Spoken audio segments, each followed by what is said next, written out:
Today's video will show you how to add outline in Google Docs.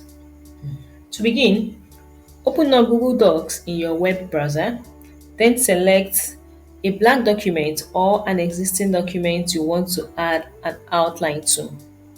So I'm using an existing document here. Once it is opened, click the Views tab at the top here.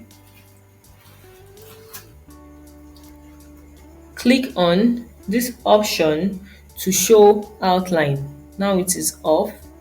So click on show outline. Now your outlines is shown and headings you add to the document will appear here. Now to add or to define an outline, you select the text.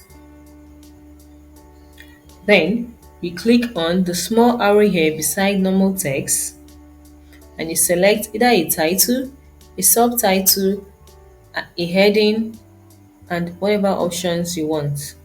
So now it has shown here that this is the title of the file.